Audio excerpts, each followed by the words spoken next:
When I had just turned 18, I discovered that the $40,000 college fund my grandfather had left for me had vanished without a trace.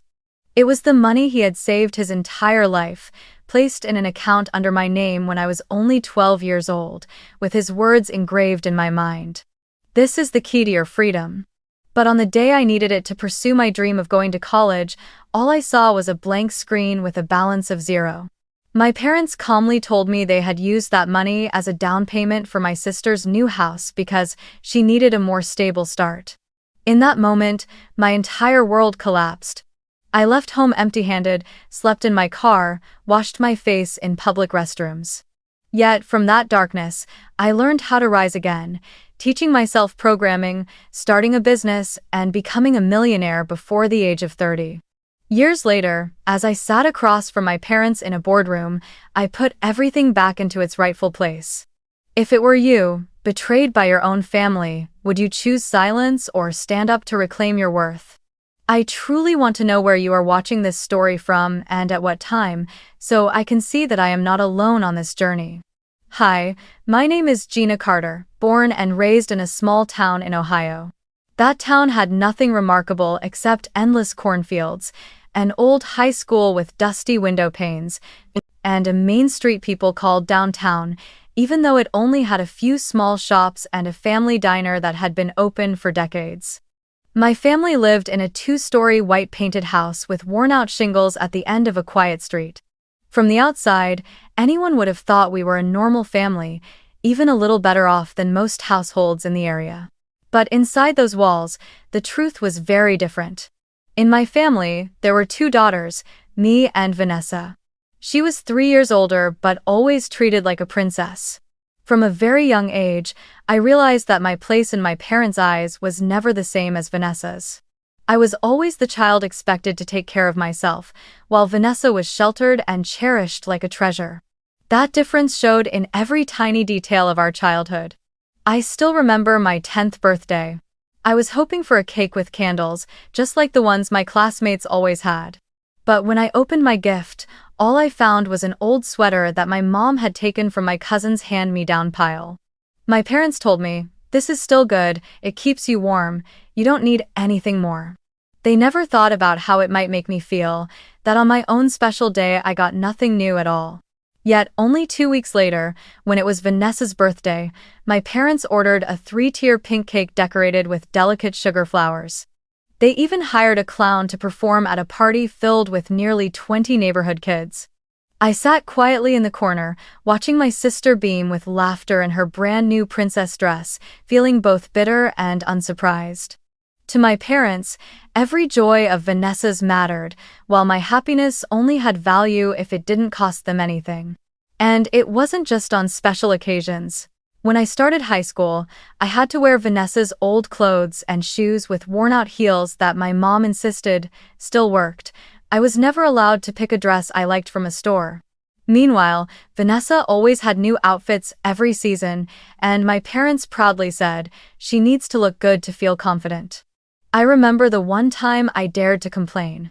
My father looked at me with a stern expression and said, "Gina, you have to be independent.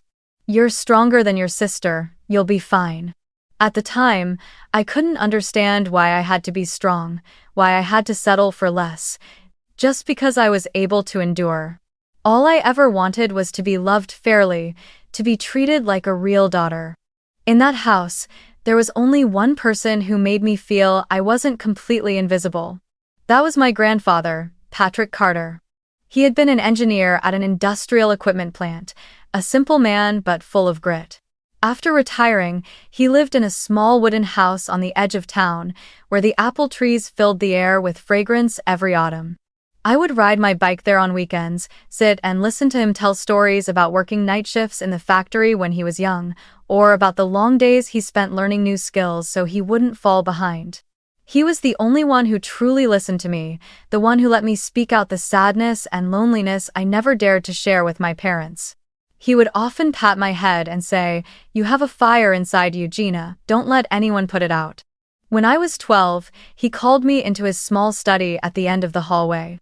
He placed a dark wooden box into my hands.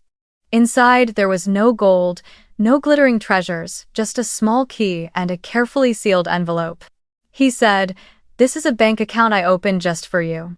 It has $40,000 in it, the money I saved over many years. I don't believe in wasting money, but I believe that education is the one door that can free you from the limits of this town. Think of this as the key to your freedom." I remember nodding, my eyes welling up because no one had ever placed such trust in me before. He explained clearly that the account was under my name, and only I would have the right to use it when I came of age. I kept that little key like a treasure, always carrying it in my school bag.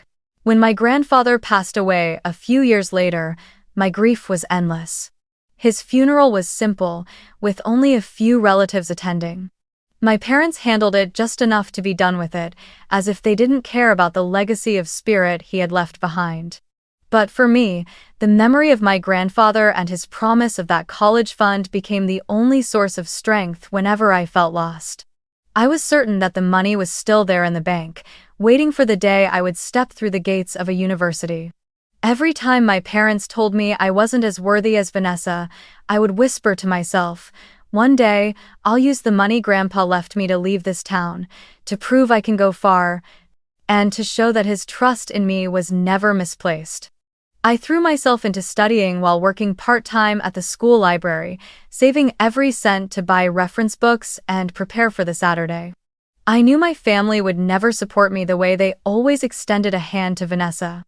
Late at night, when Vanessa was asleep in her room filled with new things, I sat at my old desk, holding the little key my grandfather had given me, picturing the door to freedom waiting for me to open it.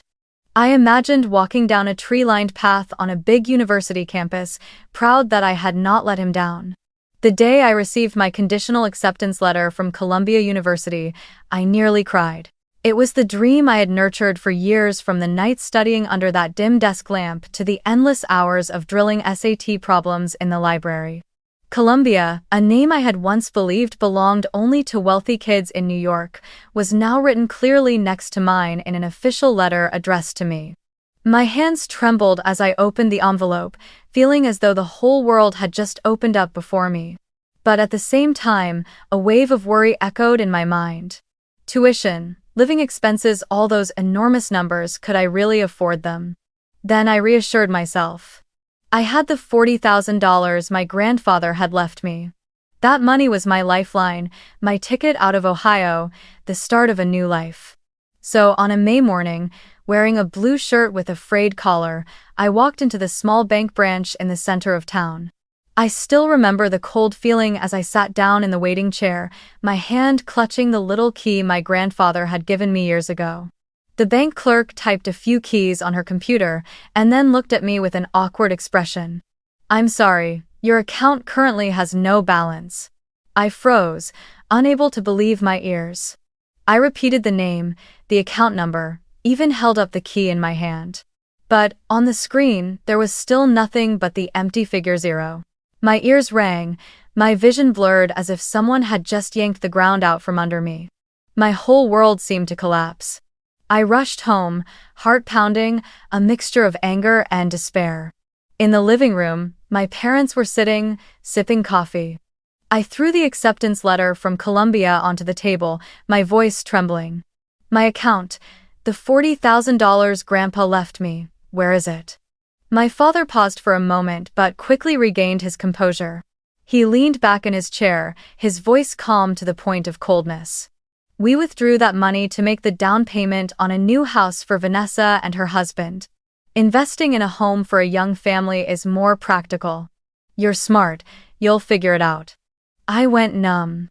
My mother set her coffee cup down, her eyes showing a hint of pity but her voice sharp and precise. "Gina, you know you're stronger than your sister. You'll find a way to manage. Vanessa is different, she needs stability, she's not as capable as you." Those words landed like a knife straight into my heart. All my life, I had grown used to favoritism, but never did I think they would dare take away the one chance my grandfather had given me. I tried to hold it in, but the tears kept streaming down my face. "That's not your money. That's what Grandpa left me." He said it clearly, it was my key to freedom. My father frowned, his voice hard. "Don't be selfish. We're a family. Vanessa needed it more, so we helped her. You'll be fine. In that moment, I realized I didn't truly belong to this family. I was just a forgotten shadow, while everything good was reserved for Vanessa. I turned away, not wanting them to see me break. I went to my room, my heart feeling crushed but a strange resolve igniting inside me. I couldn't keep living in this house where fairness had never existed. I opened the closet, pulled out an old suitcase, and packed a few clothes, a notebook, and the little key my grandfather had given me. I stood still for a few minutes, looking around the room where I had grown up, where my childhood drawings still hung on the walls, then took a deep breath. I knew that if I stayed, I would only keep being trampled. My mother stood at the door, her eyes flickering with a hint of worry. Where are you going? Don't make this a big deal. One day you'll understand we only wanted the best for both of you. I looked straight into her eyes, my voice hoarse. If you truly wanted the best for me, you wouldn't have taken away my one chance. I won't beg, and I won't come back. My father stepped forward, his tone firm. Gina, don't be foolish. You've never lived out there, you won't survive. I gave a thin smile. I will survive. At least it's better than living here, where my dreams are treated like nothing. Oh, I quietly pulled my suitcase down the stairs. Vanessa was sitting in the living room, looking at me with an expression half pity, half triumph. She smiled faintly and whispered, "You'll be fine. You're stronger than me, aren't you?" I didn't answer. I just tightened my grip on the suitcase handle and walked straight out the door. The sound of it closing behind me echoed like a final period at the end of a sentence. I didn't know what tomorrow would bring, where I would sleep, or what I would eat, but I knew one thing for sure. I no longer wanted to be tied to a home that had betrayed me so completely. Outside, the cool May night wind blew past. I wheeled my suitcase across the parking lot, opened the door of the old Ford Taurus I had saved up from part-time jobs to buy from a neighbor. Sitting in the driver's seat, I switched on the car light and stared at the little key my grandfather had given me. Tears welled up again, but this time not just from pain, also from a silent promise. They could take away my college fund, but they would never take away my will. I would find a way to survive, to rise, and one day I would show them the price of stealing the future of a child they had once dismissed.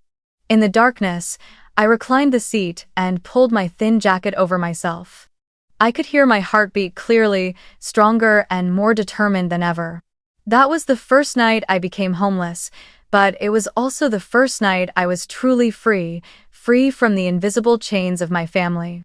I was no longer Gina, the abandoned daughter. I had begun to become Gina, the woman who would rewrite her own destiny. That first night sleeping in the old Ford Taurus, I truly felt the cold weight of loneliness. I parked in the lot of a 24-hour Walmart, where the yellow lights never went out and the constant flow of people made me feel a little less unsafe. I lined the seat with my thin jacket, curled up like a frightened cat, pulling my suitcase close as if it were the last wall between me and the outside world. The rumble of trucks starting up, the shuffle of footsteps on the concrete, the shrill alarm of some car in the lot, all of it blended into a harsh, metallic symphony that kept me tossing and turning until dawn. I longed for a soft bed, a warm room, but more than anything, I longed for the sense of safety a home is supposed to bring. In the morning, I slipped into the store and hurried into the public restroom. Locking the stall door, I turned on the faucet and bent down to wash my face. The icy water woke me up but also reflected back a haggard face and red-rimmed eyes from lack of sleep.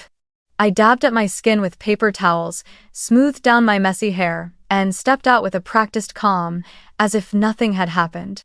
I was learning how to smile, how to walk naturally, so no one would know I had slept in my car the night before. Breakfast was usually instant noodles bought in bulk from Walmart or a slice of white bread with a smear of peanut butter. I sat in my car, heating the noodles with a small kettle plugged into the cigarette lighter, the only thing I could afford from a thrift store. The taste was bland, sometimes half-cooked, but it kept me from going hungry. Each time I lifted a spoonful of noodles to my mouth, I thought of the dinners back in our family kitchen, where my mother always served the best dishes to Vanessa while reminding me to eat less and leave some for your sister. Even now, though I had escaped that house, I still ate with the taste of humiliation in my mouth. The days blurred into one another as I settled into a routine, sleeping in my car, taking quick showers at a budget gym where I paid $10 a month just for access to a clean bathroom, and applying for any part-time job that would take me, but in a small town, opportunities were scarce. My job applications never drew attention because I was just a recent high school graduate with no experience, no references. Every time I came to the address line on a form, I froze, unsure what to write. I couldn't exactly put the Ford Taurus in the Walmart parking lot. One night, as I sat in my car typing search queries on my old laptop, leeching off free Wi-Fi from the cafe nearby, a heavy rain began to fall. The water pounded against the windshield, trickling down in long blurry streaks. I huddled into my thin jacket, feeling impossibly small. My tears mixed with the rain, and for a moment I thought, maybe they were right. Maybe I won't make it. But then another voice rose up inside me, my grandfather's voice. You have a fire inside you, Gina. Don't let anyone put it out. I tightened my grip on the key he had left me and whispered like a vow, I will not break. Even if I have to start from zero, I will keep going. One evening, when I walked into a small cafe to buy a cup of hot tea to fight off the cold, I met Mrs. Jenkins, the manager of the place. She was a woman in her 50s, round in figure, with gray-streaked hair neatly tied back. She watched me closely as I fished out loose change from my pocket to pay.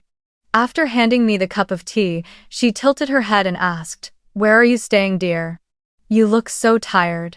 My heart skipped, unsure of what to say. Instinct told me to hide my situation, but her warm eyes made it impossible. Hesitantly, I admitted that I was living in my car, that I had just graduated high school, and that my college fund had been taken away. She stayed silent for a moment, then sighed softly. Good heavens, why should a child like you have to go through this? The next day, when I returned to the cafe to use the Wi-Fi, she called me over to the counter.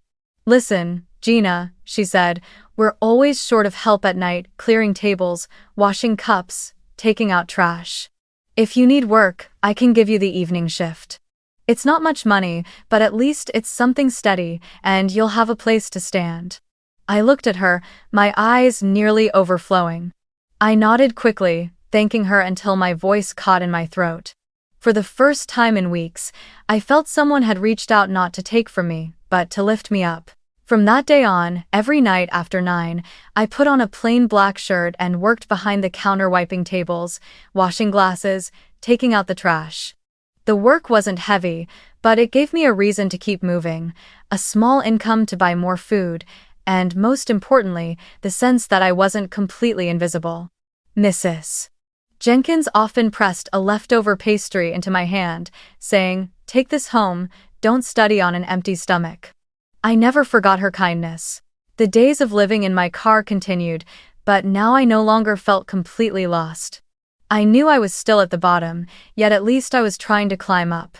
Each time I lay back on the car seat, I closed my eyes and pictured the day I would leave that Walmart parking lot behind, walk into a university lecture hall, and begin a new chapter.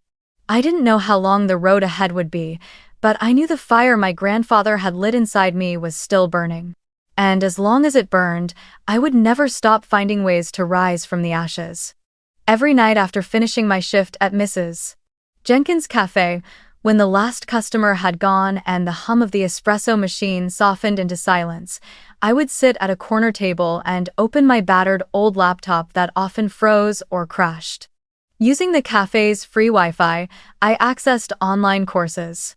At first, I only studied basics on YouTube. How to type my first lines of code, how to write a program that printed "Hello World." The moment those words appeared on the screen, I shivered. For the first time in weeks, I felt I had created something, small but entirely mine. I gradually dug deeper, signing up for free courses on Codecademy, teaching myself Python, JavaScript, HTML, and CSS. Every line of code was like a small brick laid to build my belief that I could change my life. During the day, I couldn't rely only on my cafe job. I took on pizza deliveries for a local shop, driving all over town in my beat-up Ford Taurus. After each delivery, I rushed to a dishwashing shift at a small restaurant. At night, I tutored a neighbor's kid in math to scrape together a few extra dollars. The schedule drained me to the core, but I knew I had no other choice. I needed money for gas, for instant noodles, and most of all, to keep the fire of learning alive. There were moments when I sat hunched over my laptop, coding with stinging, sleep-deprived eyes, and the sound of laughter from nearby college students reached me. They chatted about exams, group projects, and internship opportunities at big companies. Watching them, I felt a mix of admiration and pain. I should have been one of them, if only my parents hadn't stolen my college fund. But instead of letting that pain crush me, I turned it into fuel. I promised myself I would never let injustice bury my dreams. One autumn evening, as I was wiping down tables after my shift, a middle-aged man walked in. He wore a wool coat and carried a thick briefcase, looking every bit like a professor or scholar. He ordered a cappuccino and sat near where I usually studied. When he noticed me with my laptop open, taking notes and typing code, his curiosity got the better of him. "What are you studying?" he asked. I hesitated for a moment before quietly replying. "I actually haven't gone to college. I'm teaching myself programming." He studied me closely, his expression a mix of surprise and intrigue. "Self-taught? That's not easy. But I can see you're serious." We began to talk. He introduced himself as Professor Alan Morris from the Computer Science Department at Ohio State University. When I told him about losing my college fund and living in my car, a shadow of sadness crossed his face. But then he said something that changed everything. "Gina, you have potential. I think you should apply for a scholarship at Ohio State. They have programs for students from difficult backgrounds who show determination. I'd be willing to write you a recommendation letter." I sat frozen, my eyes filling with tears.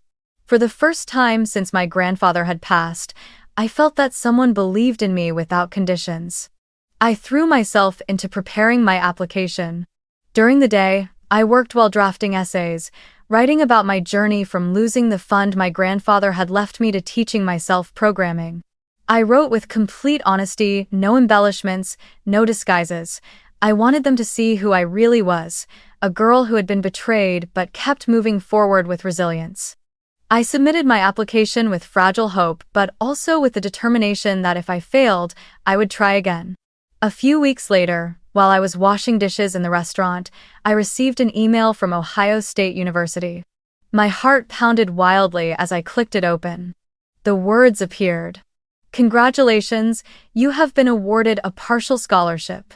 I sank to the floor, tears spilling onto my soap-covered hands. In that moment, it felt like I had just been pulled out of a deep pit. It wasn't just a scholarship, it was a lifeline, proof that my efforts had not been in vain. That evening, I rushed to the cafe to find Mrs. Jenkins and Professor Morris to share the news. She hugged me tightly, her eyes glistening. "I knew you could do it, Gina." Professor Morris smiled warmly and said, "This is only the beginning. Remember, knowledge is something no one can ever take from you." I nodded, my chest burning with a faith I had never felt before. For the first time in months, I wasn't just surviving, I was moving forward. In the nights that followed, I sat in my car holding my laptop, no longer feeling the cold as before. I knew the road ahead would still be hard, but now I had a destination. Ohio State University. I closed my eyes and imagined myself walking across the wide campus, head held high, student ID in hand. In my memory, I saw my grandfather smiling, his voice echoing like a blessing. "The key to freedom is still in your hands, Gina. Use it." End of quote. On my first day stepping onto the campus of Ohio State University, I could hardly believe I had truly made it there. The long stretches of red brick buildings, the maple trees casting shade, the crowds of students rushing by with backpacks slung over their shoulders, it all felt like I was entering a whole new world. I registered as a computer science major, a field I had fallen in love with during those nights coding in the cafe on borrowed Wi-Fi. The schedule was heavy, but I no longer felt the kind of exhaustion that came with despair. By day, I threw myself into classes, and at night I worked shifts at the cafe, the restaurant, or tutoring. I slept far less than my classmates, but my heart was always filled with determination. I moved into a freshman dorm, a small room but infinitely warmer than the cold Ford Taurus I had once called home. There, I quickly ran into a familiar issue most students faced: splitting living expenses. I had 3 roommates, and each month we had to divide up costs for electricity, water, and internet. But there was always someone who paid late, someone who forgot to transfer their share, and soon arguments started to break out. One night, as I stared at the expense notes in my notebook, an idea struck me. Why not create an app to help everyone manage these shared costs clearly? The thought consumed me, and I spent hours at my computer sketching out the first lines of code. I named the app Split Nest, a simple name meant to evoke the idea of sharing the nest. I built a basic interface that allowed users to input expenses, automatically split the amount for each person in the group, and send reminders when payments were due. At first, it was just me and my 3 roommates using it. But then one of them shared the download link with a friend, who shared it again, and soon dozens of students in the dorm were using Split Nest. I had never imagined that something I built to solve a small personal problem could spread so quickly. One afternoon, while I was sitting in the library, a student I had never met before walked up to me and asked, "You're the one who created Split Nest, right? Thank you, because of your app, my group doesn't fight about rent anymore." I froze for a moment, overwhelmed by a joy I couldn't put into words. It wasn't just recognition of my programming skills, it was proof that I could create something useful, something that touched other people's lives. Word about the app spread quickly through the student community. One of my professors suggested, "Gina, you should think about entering this in the student startup competition. Your idea has real potential." At first, I hesitated. I had never thought of myself as someone who could stand on a stage and pitch in front of a crowd. But then I remembered the betrayal at 18, the feeling of my parents taking away my chance, and I told myself I would not let fear stop me again. I started looking for teammates. In one of my classes, there was a student named Daniel, smart, energetic, and talented in design. When I told him about Split Nest, he was immediately interested and eager to join. We spent night after night in the common study rooms, fueled by coffee, working to improve the app, adding a feature to split bills by percentage, integrating digital wallets, sending reminders by email. There were nights we worked straight until sunrise, watching the first rays of light spill through the windows, and still we didn't want to stop. The statewide student startup competition took place in the spring. Daniel and I prepared our presentation carefully, printed color slides, even practiced speaking in front of the mirror to calm our nerves.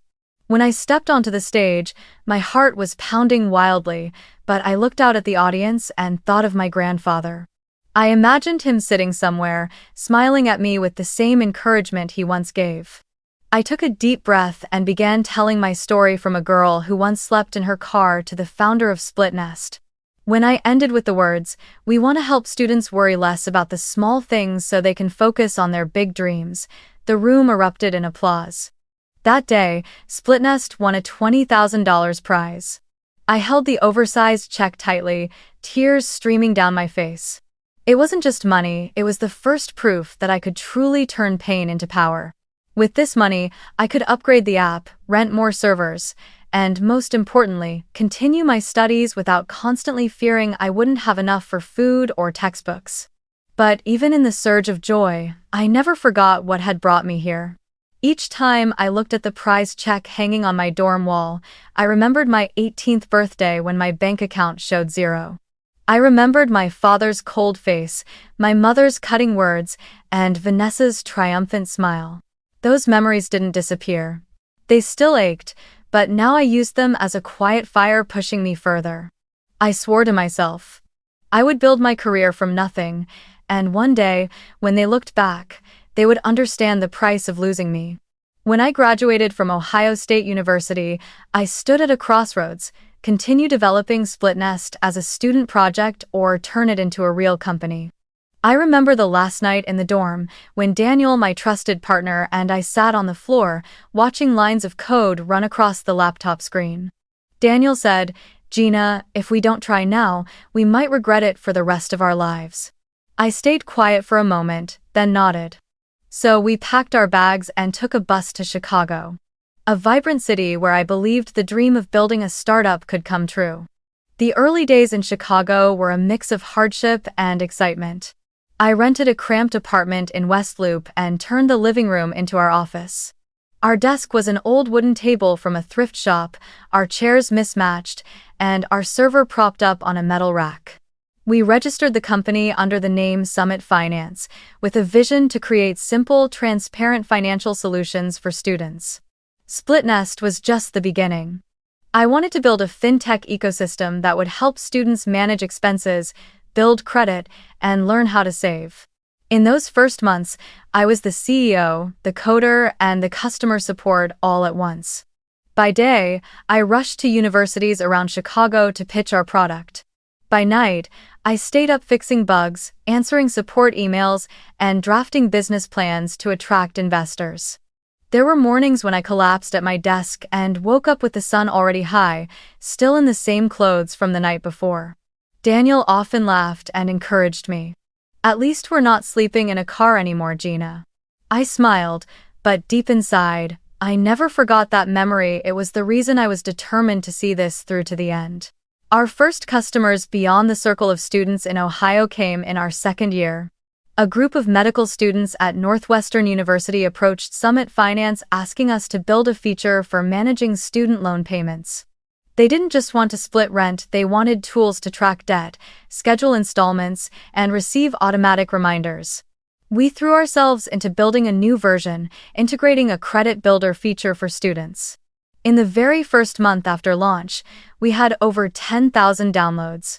I started receiving emails from students I had never met, telling me our app helped them avoid late fees, that it gave them their very first positive credit score.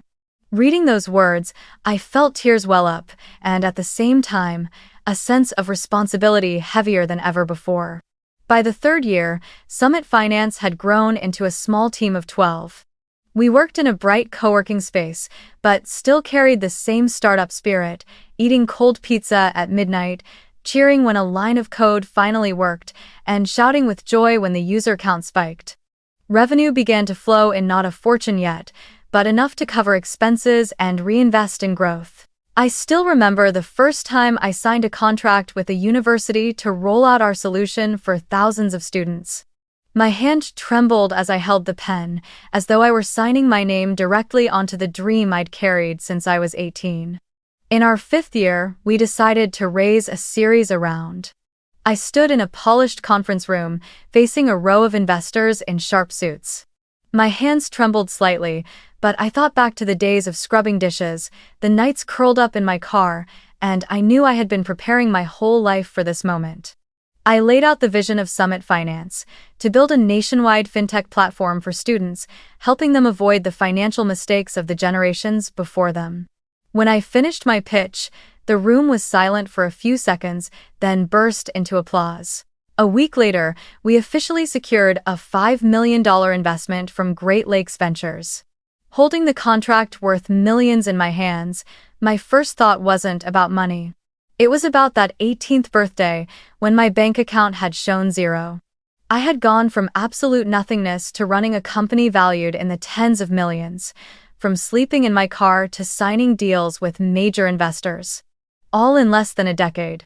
By the time I was 27, Summit Finance was generating millions in annual revenue, and I was officially a millionaire.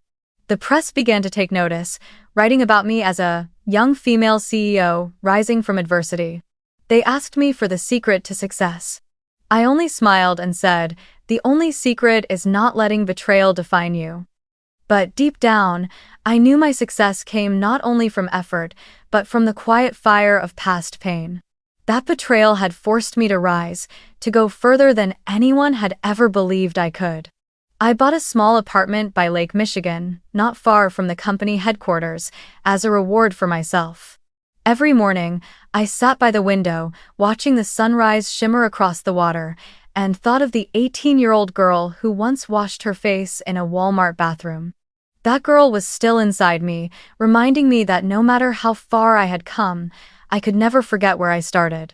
I still kept the little key my grandfather had given me, resting on my desk as a symbol. It reminded me that true freedom wasn't the balance in my account, it was the ability to rewrite my destiny with my own hands. While I was busy building a future, my parents and Vanessa were busy pushing themselves into a downward spiral with no way out. From afar, I heard through relatives that my parents had poured money into supporting Vanessa and her husband to launch an online fashion company. They boasted everywhere that their youngest daughter was about to become a famous designer, that it was a guaranteed investment. I wasn't surprised. My whole childhood they had always believed Vanessa was the shining star. But just a few years later, that bubble burst. The market was brutally competitive, Vanessa's products lacked distinction, and the company quickly drowned in debt. The credit cards my parents had co-signed were maxed out, and even the mortgage on their house was leveraged to funnel money into the failing venture. Financial strains soon bled into Vanessa's marriage. Arguments escalated into bitter verbal fights, and eventually, the divorce came as no surprise. Vanessa moved back into my parents' house with her 2 young children. And even then, my parents never blamed her. They kept shielding her, indulging her, pretending her failures were nothing more than bad timing. In their eyes, Vanessa was still the daughter who needed protection, while I, the forgotten child, simply no longer existed in the story of this family.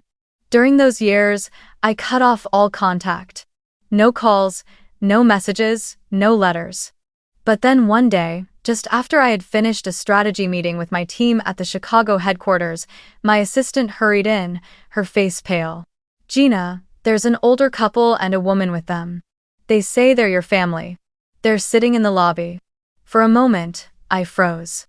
How long had it been since I'd heard the words, "your family," directed at me? I drew in a deep breath, forcing myself to stay composed. When I stepped into the reception area, I saw that my parents had aged noticeably. My father's hair was streaked with gray, and my mother's face was etched with deep lines of worry.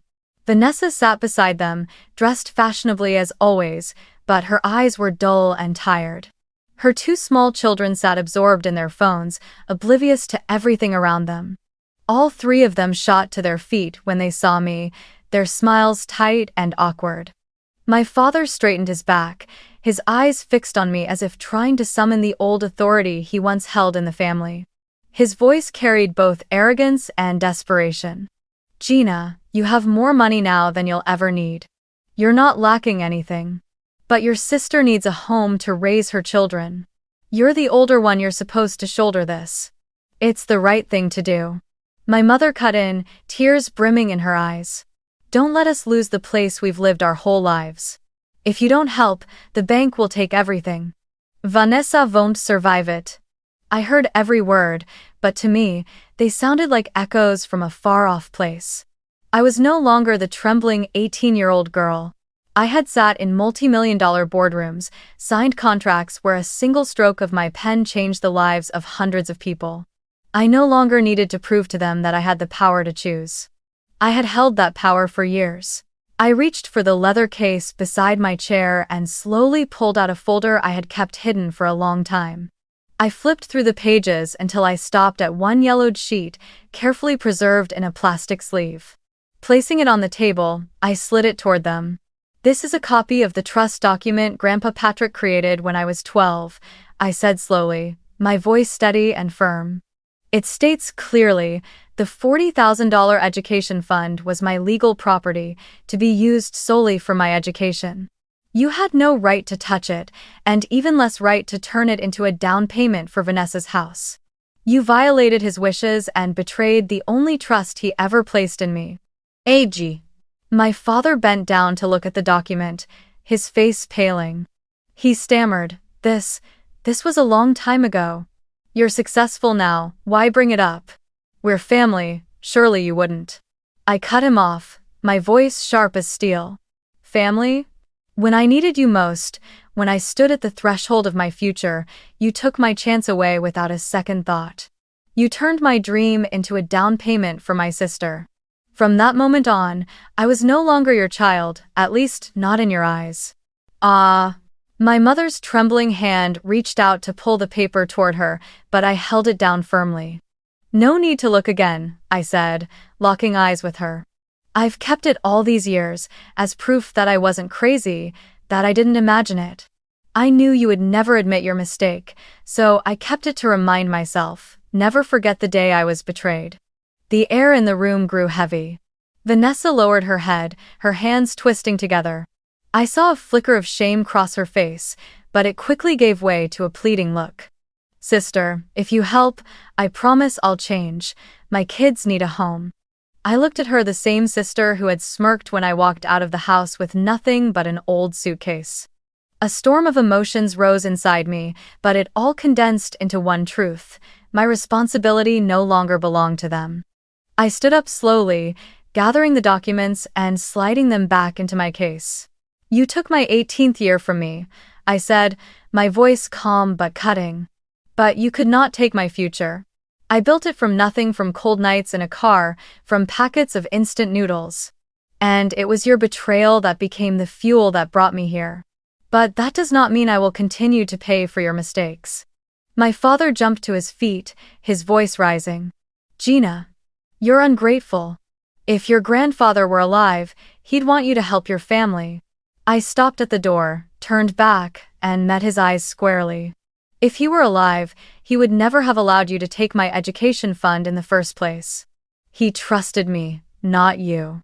Then I turned and walked away. I stepped out of the conference room, leaving a heavy silence behind. The door closing felt like a final boundary drawn. In that moment, a weight lifted from my shoulders. I had set a clear line. I had refused to shoulder consequences that weren't mine. I didn't know how they would handle the bank, didn't know what would happen to the house, but that was no longer my responsibility.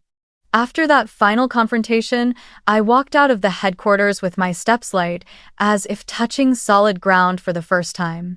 The feeling was hard to describe, part sorrow, part release, part as if an old wound had finally been stitched closed. I knew that from that moment on, I had severed the cord tying me to a family built on favoritism and control. And I knew that to truly heal, I needed a new space, a new life. I chose to buy a small apartment by Lake Michigan, not far from downtown Chicago. It was on the 11th floor, with wide glass windows overlooking the deep blue water.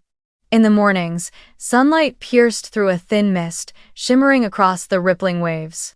At night, the city lights glowed against the stillness of the lake, making the place feel like a world of its own.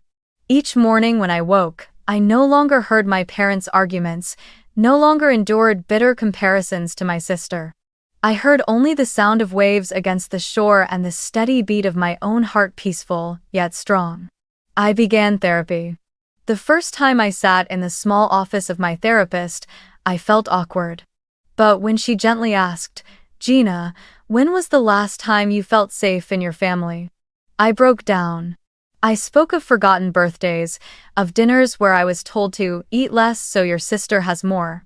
Of the night at 18 when I walked out of the house clutching my suitcase.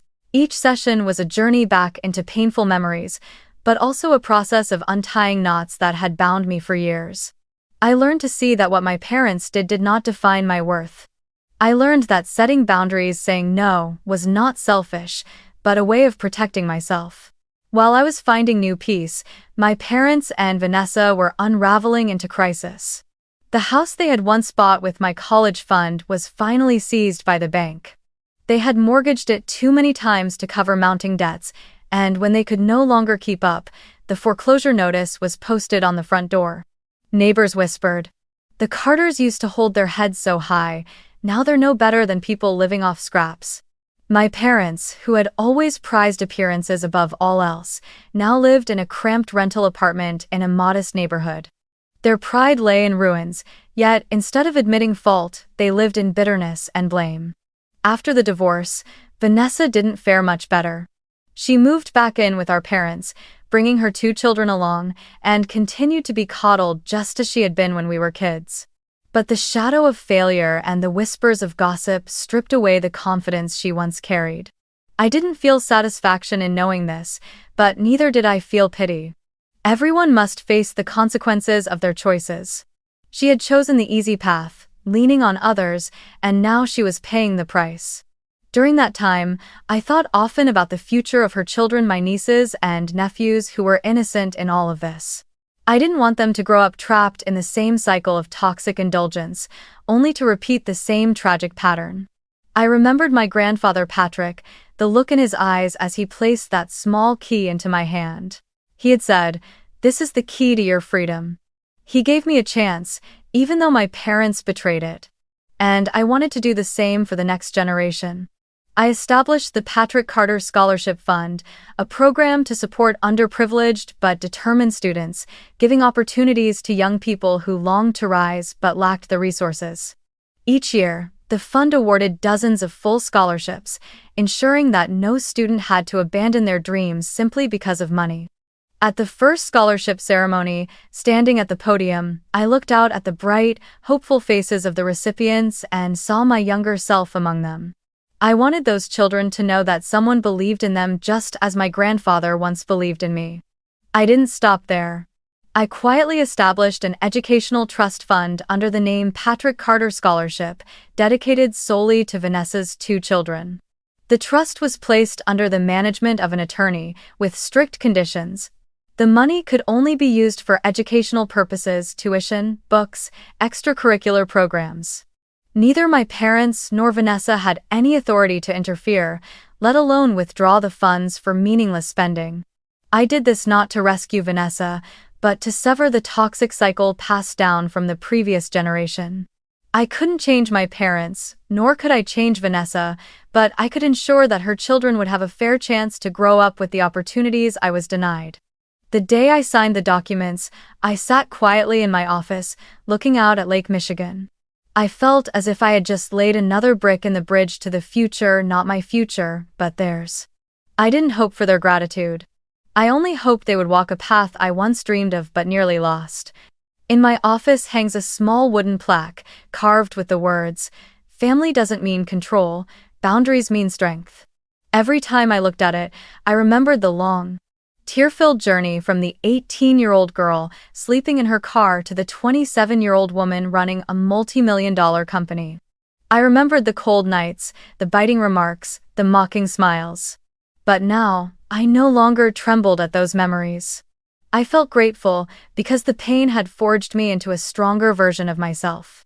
As this story comes to a close, I realize I didn't just reclaim my worth, I transformed wounds into strength. I walked away from a toxic family and built the life they once believed I could never have. And I know this journey isn't just mine, it's a message to anyone lost in the shadows of favoritism and betrayal. You can break free, you can build your own future. The scars will remain, but they are not weakness, they are proof of survival and growth. Thank you for listening, and I'll see you again in the next family story, aired daily here on Familial Stories Exposed.